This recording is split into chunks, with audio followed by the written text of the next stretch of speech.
तो hello everyone, welcome to my this video. आज की इस वीडियो में हम पढ़ने वाले हैं security analysis in portfolio management, जो कि हमारा सेमेस्टर 6 का है टीवाई बैग। तो इस वीडियो में हम जानने वाले हैं कि आपके बोर्ड एग्जाम में, जो कि हमारा सेमेस्टर 6 है, आपके कैसे न्यूमेरिकल्स क्वेश्चन पूछे जाएंगे। तो हम एवरी टाइप के जितने भी सम्स है एसएपीएम के, हम वन बाय वन सारे क्वेश्चंस करेंगे। तो चलिए स्टार्ट करते हैं।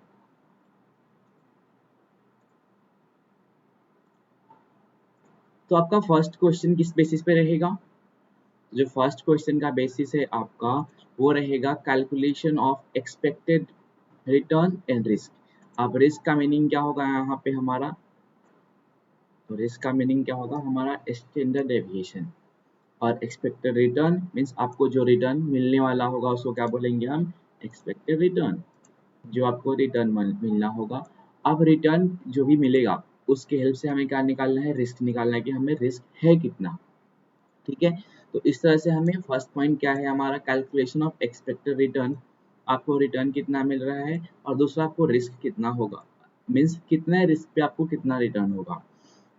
ठीक है, तो हमें यहाँ पे सिंपल सा लॉजिक ये लगाना है कि हमें जितना प्रॉफिट होगा उतना हमें लॉस में बेयर करना होगा, मीन्स हमें उतना रिस्क लेना होगा। ठीक है, तो पहला क्वेश्चन हम इस बेसिस पे करेंगे। तो क्वेश्चन में क्या पूछा है? इलस्ट्रेशन 1 है आपका, नंबर रहेगा कुछ। ठीक है, इलस्ट्रेशन 1 देखिए। Given below are the likely returns. आपको कुछ returns दिए हुए in the case of shares of Sun Limited and Moon Limited. Sun Limited और Moon Limited दो कंपनी है जिनका रिटर्न्स यहाँ पे दिया हुआ है। In the various economic conditions. Economic conditions मतलब आपके प्रोबेबिलिटी क्या क्या हो सकते हैं उसका दिया हुआ है। अब याद रखिएगा, कभी कभी जो ये क्वेश्चंस है आपको यहाँ पे 30 दे सकता है,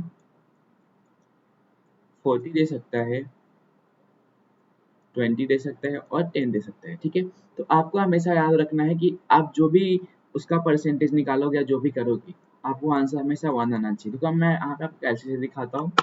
आप 0.3 करो, प्लस 0.4 करो, प्लस 0.2 करो, प्लस 1 करो, 0.1 करो, आंसर आपका कितना आने वाला है? 1 आने वाला है। ठीक है, समझा जी? ठीक है, नेक्स्ट टॉपिक पे हमें इतना समझा कि हमें प्रोबेबिलिटी या तो अगर नंबर्स में दिया हुआ है तो हमें उसे डेसिमल फॉर्म में लाना है, मीन्स हमें परसेंटेज कुछ करना होगा। आपको कितना परसेंट से रिटर्न हो रहा है? तो सन लिमिट की अगर हम बात करें तो उसको 15% हाई ग्रोथ पे मिल रहा है। देखो यहाँ पे हाई ग्रोथ पे 15% है, लो ग्रोथ पे 13% है, स्टेगनेशन पे कितना है? स्टेगनेशन पे कितना है? 9% है, रिसेशन पे उसको है 6%। तो सबसे पहले हम सन लिमिटेड करते हैं। Calculate the expected rate of return and standard deviation of return on stock of Sun Limited and Moon Limited. ठीक है, तो पहले हम क्या करेंगे? Expected rate of return calculate करते हैं। किसका? सन लिमिटेड का। ठीक है, तो आप फोटो में देख पा रहे होंगे, आपको क्लियर विजिबल होगा। मैं थोड़ा सा इसको जूम कर लेता हूँ। ठीक है, जैसे कि आपको क्वेश्चन में दिया हुआ था यहाँ पे हाई ग्रोथ, लो ग्रोथ, स्टेगनेशन और रिसेशन। ठीक है, आपको 4 फेजेस यहाँ पे दिए हुए, आपके 4 फेजेस हो गए।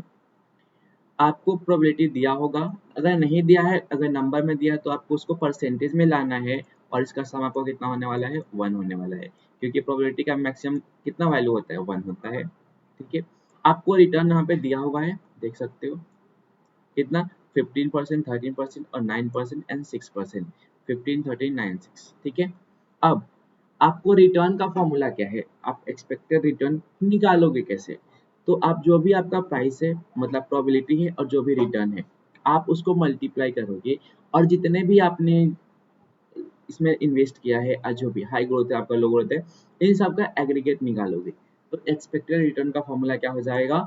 Summation of P into R, P probability into rate of return, जो भी आपका रहेगा। तो यहाँ पे आप करोगे 0.3 इंटू 15 कितना हो जाएगा? 4.5, 0.4 इंटू 13 5.2, 0.2 इंटू 9 1.8, 0.1 इंटू 6 1 0.6। तो ये आपके वैल्यू आ गए। इन सबको ऐड कर दो तो 12.21, ये आपका क्या आ गया? एक्सपेक्टेड रिटर्न आ गया। तो सबसे पहला मैं क्या कैलकुलेट करना था? एक्सपेक्टेड रिटर्न कितना होने वाला है। इतना समझा? ठीक है, अगर इतना समझा तो हम आगे करते हैं। अब आगे क्या कैलकुलेट करने बोला है? Standard deviation. उसके लिए हमें क्या चाहिए, फिर वेरिएंस चाहिए। स्टैंडर्ड डेविएशन के लिए हमें क्या चाहिए, वेरिएंस।